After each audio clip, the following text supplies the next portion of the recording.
9:04. Ya habíamos anunciado al arquitecto Rudolf Giese, director de la carrera de Arquitectura de la Universidad de Ciencias y Artes de América Latina, de la UCAL. Él ha venido, como decíamos, lleno de ladrillos y de material de construcción, porque nos va a ayudar a entender, sobre todo en un país que hay tanta autoconstrucción, cuáles son los materiales más adecuados. ¿Cómo está, arquitecto? Gracias por estar con nosotros. Muy bien, muchas gracias por la invitación. Uno dice, bueno, yo compro ladrillo, cemento, y pensará pues que todos los ladrillos son buenos y que todo el cemento está bien, sobre todo si uno los compra en lugares formales, pero ¿no todos tienen la misma calidad? Definitivamente no todos tienen la misma calidad, pero lo más importante es que tienen funciones distintas. Cada ladrillo que tú ves aquí tiene una función distinta en su participación en un componente estructural para desarrollar o para construir una vivienda o un edificio.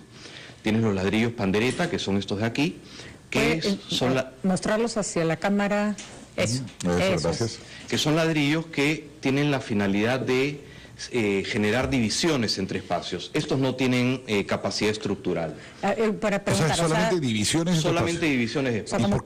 Si tú te das cuenta, para medianeras. Para medianeras. Este ladrillo que se coloca uno encima del otro tiene esta superficie lisa. Entonces, cuando tú colocas el mortero entre uno y otro, el ladrillo tiene un nivel de adherencia, pero no es una adherencia importante. De acuerdo. ¿Se reconoce porque tiene las rayas?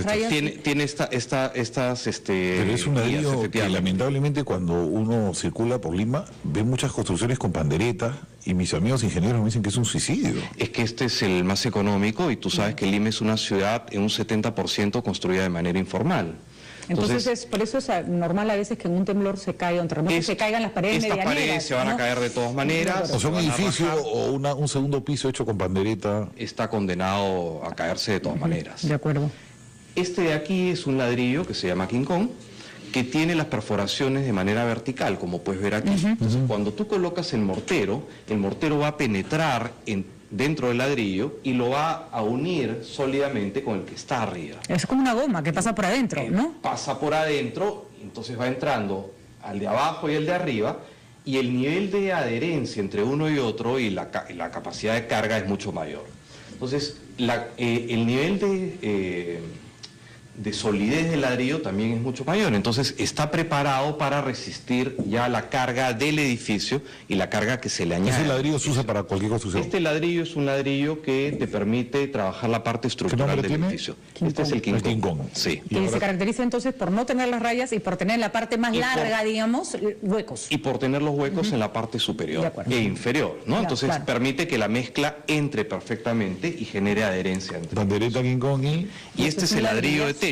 ¿Ya? Este es el ladrillo que se coloca para armar las losas entre piso y piso.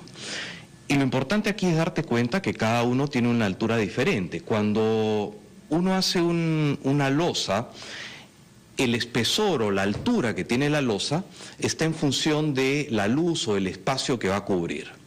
Mientras mayor sea la luz, el espesor de la losa tiene que ser mayor porque la flexión va a ser más importante ahí. Entonces, cuando uno trabaja un proyecto, en mi caso como arquitecto, desarrollo proyectos de edificios, de viviendas, y trabajo con un ingeniero calculista al costado que se encarga de hacer la evaluación de ese proyecto y transformarlo a un sistema constructivo que vaya a resistir el peso y las condiciones sísmicas a las cuales va a ser sometido el edificio. Usted hace el plano de dónde va a estar el baño, la cocina, la parte, no, el diseño, y ellos dicen, acá pones este ladrillo, acá pones este cemento. Exacto, y te indican cuál es el espesor que tiene que tener la losa.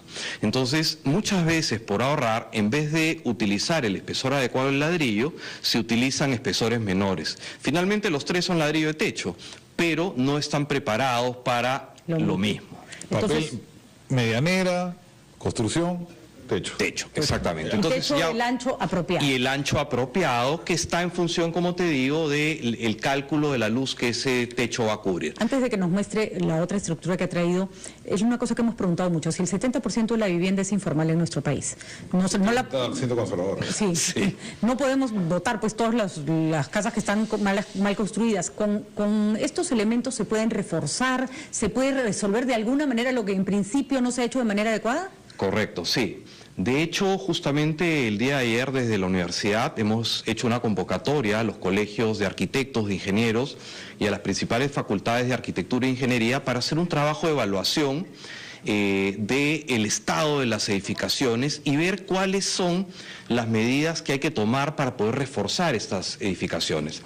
Este lamentable sismo que ocurrió en México nos tiene que servir para anticiparnos a lo que de todas maneras va a pasar aquí. O sea, definitivamente estamos en una zona altamente sísmica y vamos a vernos en algún momento afectados por un sismo. Entonces, lo que nosotros estamos haciendo desde UCAL es convocando a los profesionales técnicos para anticiparnos al problema, hacer una evaluación y proponer de manera técnica cuál es la mejor manera de reforzar estos edificios. Este modelo que he traído es justamente un modelo que explica un poco cómo funciona eso. Este ha sido desarrollado por los estudiantes de la Facultad de Arquitectura y es un modelo en el cual ellos pueden entender cómo funcionan los fenómenos, los esfuerzos físicos. Esto está hecho con clips, es un modelo muy creativo, muy simple, pero que visualmente es contundente para entender qué pasa en una estructura en el momento de un sismo. Imaginemos que los elementos verticales son las columnas y los horizontales son las vigas, y en el momento del sismo, cuando el desplazamiento del edificio empieza a hacer que esto se mueva de esta manera, si el sismo es de una intensidad menor, esto va a regresar a su posición. Pero cuando el sismo tiene una intensidad alta, esto va a salir se va a salir de control y va a empezar a fallar.